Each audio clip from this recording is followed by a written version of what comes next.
So the first cause that you should check is the power jack, as you can see. The power jack is one of the most common faults of failed laptop motherboards. So you should check whether you have a good power jack or not. Of course, if you have a power jack with cable, you should check also the cables and the connector to the motherboard. You should check the soldering to the motherboard. If you have any dry solder, you should do another solder. So as you can see here, we have plus and minus for this kind of motherboard. Here also we have two terminals, plus and minus. So you should of course check the continuity using the multimeter between the red probes, two red probes to the plus in the power jack, and the black cables, as you can see, with the ground. So the working principle is the same.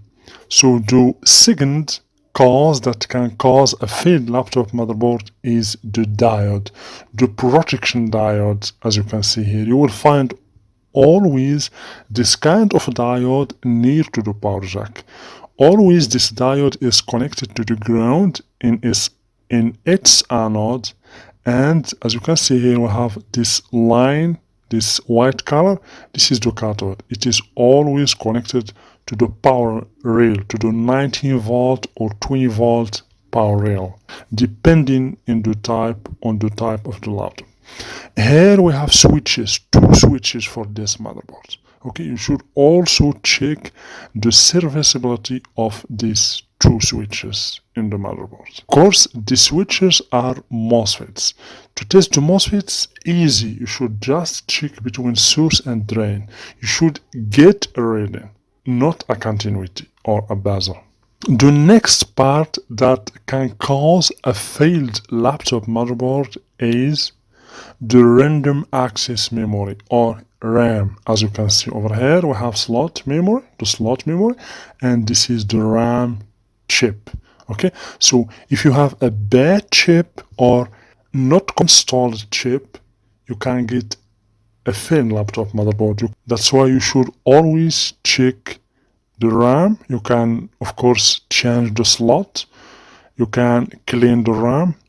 Anyway, you should check the RAM chips and the slots. Okay, and of course be sure that the RAM is connected or inserted correctly to its slot. Okay, because sometimes for me I find in some failed laptop motherboards some RAMs are like this, installed, not installed correctly. As you can see, you will get a black screen. In this case, you will get a black screen in the laptop. That's why you should always pay attention and be sure that the RAMs are installed correctly to the slots. The next part that can cause a failed laptop motherboard is the CPU, or the processor, central processing unit. So you should always check the serviceability of the CPU. Is it installed correctly or not? Is it broken or not? As you can see here, this is basically the locking screw. As you can see here, we have unlock and lock.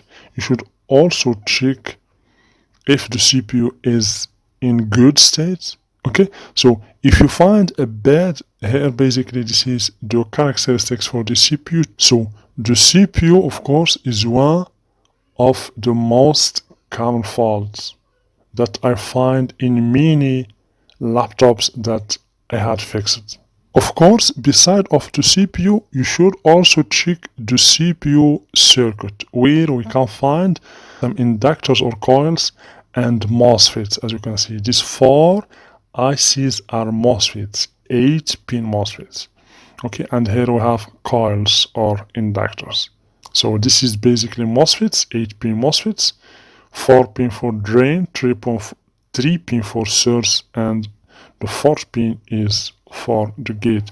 So always you should check the serviceability of MOSFETs and all ICs. For example, here we have a bad IC, as you can see. Do you see this IC? This is a bad IC. Basically, that's why always when you want to diagnose any motherboard, you should do first a visual inspection, because using just a visual inspection you can find out the problem. So this is basically the back of the processor, where we have other MOSFETs, 4 MOSFETs as you can see, okay, with 4 10 capacitors, and of course we have the Maxim. This is the IC as you can see, Maxim. This is the CPU control IC. So this is basically the drain, 4 pins connected together. Over here we have the source, 3 pins connected together, and the source is of course connected to the ground. Here we have the drain for the second MOSFET, 4 pins connected together. Here this is the gate, and over here we have 3 pins, the source. The source for this MOSFET is connected to the drain of the first MOSFET, and here the source connected to the ground as you can see. So the next part that can cause a failed laptop motherboard is the North bridge or the GMC hedge.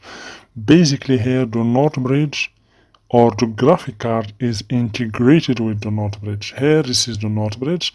Around it we have many ceramic capacitors or PF capacitors. PF means picofarad capacitors. So you should check the state of the North bridge and the ceramic capacitors around it, okay? If you find any shorted ceramic capacitors, means automatically the North bridge is failed.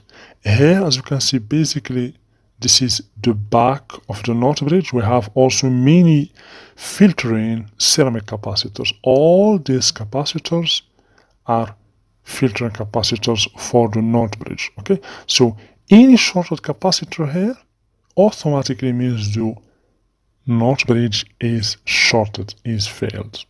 Next we have the ICH or the South bridge. As you can see, its model is Intel South bridge. Here we have always will find a crystal or a quartz near to it. As you can see, this is a quartz. So the South bridge is the responsible for all connectors in the motherboard, and we find always this mark, this gold mark in the South bridges. So the South bridge controls all ports and connectors in the motherboard, including hard disk drive port, USB port, RJ45 ports, etc. Here basically we have in the back of the South bridge, we have of course ceramic capacitors. Always we find ceramic filtering capacitors near to the chipsets, okay? The same working principle. Any shorted capacitor in the back or around the South bridge means automatically bad chipset. Next part that can cause a failed laptop motherboard is the Super I/O or Super Input Output IC, as you can see. Basically, this IC is the responsible for the whole power in the motherboard. Of course, we fire the crystal also near to it and near to the BIOS. Okay, so you should also check this IC. Is it good or not? Is it broken or burned or not? And also check all its pins. If there is any bended or broken pin, etc. Okay? And here we have the BIOS, the basic input output system. One of the most important part that can cause a failed laptop motherboard is the BIOS. If the program or the software inside the BIOS is broken or corrupted, the laptop will be failed. And pay attention, always the BIOS is bigger than MOSFETs. As you can see, here we have the BIOS, as you can see here, and here we have MOSFETs. Always, in terms of size, the BIOS is bigger than MOSFETs. Then the CMOS battery, 3-volt CMOS battery. So you should always pay attention to the battery. Is it good, serviceable or not? If it is not serviceable, you should replace it because it can be the cause of a failed laptop motherboard. Next, connectors, especially USB connectors. Really, very important because I received many laptops with this issue. Pay attention to connectors, especially USB connectors. Okay, because if you get or if you had any broken or bended pins inside, because if the USB connector is damaged, if there is any bended or damaged pins, automatically means a short circuit in the motherboard. Okay, that's why you should always check the serviceability of USB connectors. Of course, all connectors, but especially USB connectors. We have 4 pins, one pin for 5 volt, plus D and minus D, and for the ground. So always check the USB connectors. Of course, the same for other connectors. For example, RG45 connectors. As you can see, we have here 8 pins. If there is any bended pins or 2 pins touched together, you will get a short circuit in the motherboard, especially in the IC head, and then the motherboard will be failed. So of course, you can check other components including control ICs, MOSFETs, tantalum capacitors, the clock generator IC. As you can see, check all pins of clock generator IC that generate the timing and the clock for the whole motherboard for the synchronization. This is a very important IC. Without this IC, the motherboard will not work properly. So MOSFETs, as you can see here, this is basically a 3P MOSFETs.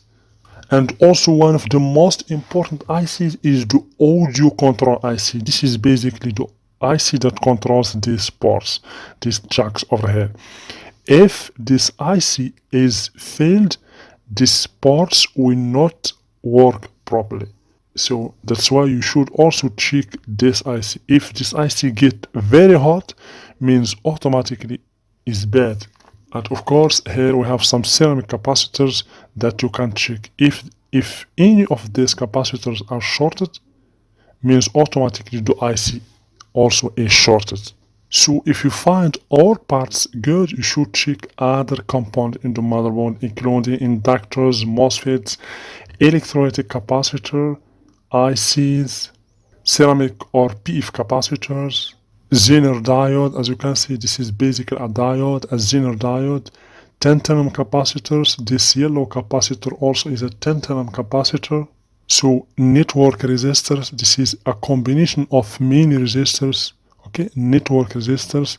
So this kind of resistor is used to gain space in the motherboard. Okay, normal resistors. As you can see here, we have normal resistors.